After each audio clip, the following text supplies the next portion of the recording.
And this is the issue that I had with all the pushback that you were getting under that post, where you were pretty much laying it out, the truth, the reality of the moment that we are in, and what it is going to take to move past this moment. I thought, are these people not awake? Ain't nobody want to hear that. That concerns me almost as much as the moment that we're in concerns me. Is like how many people are not accepting the moment that we are in. Because it's interesting.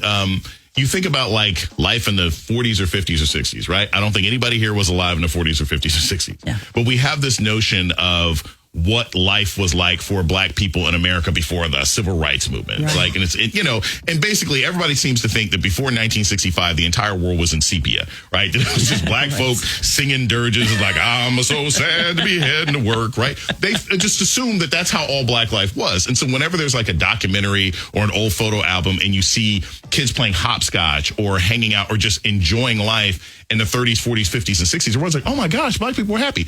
Here's the thing.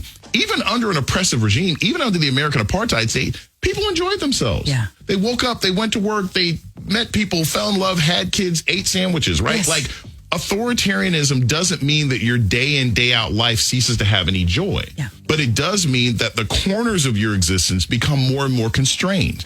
And you are convinced that this is normal or this is necessary. And that's where the danger comes in. The danger comes in that you have a president of the United States sending an occupying army into a city and people still chilling doing Pride Month. And people still brunching and people still hanging out. That's how authoritarianism works. It makes you think this is normal. Yeah. And then you sit around and do stuff with it. And I've had this conversation, I have a YouTube channel because that's where a lot of journalists are going now. I mean, I'm going to YouTube. I haven't done Substack yet, but I have a YouTube channel and I've been talking about this and talking about what's happening in the city. And I'm amazed by the number of people who, one, either don't want to admit how bad this is, right? Want to say, well, really, I'm like, no, this is actually bad. Or two, and I know in Los Angeles, this is going to spark some stuff, but hearing these ridiculous nonsense ADOS FBA people go off about how, well, this is only the Latinos. This is only this, that, the other. It's not going to affect us because I'm a fundamental black American. Nonsense. Do you think they care?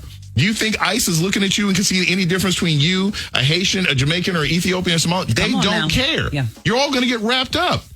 I mean, they've already taken people off the streets and found out after they've sent them 5 states away that, I guess you are an American citizen. Here's a bus ticket. Get home.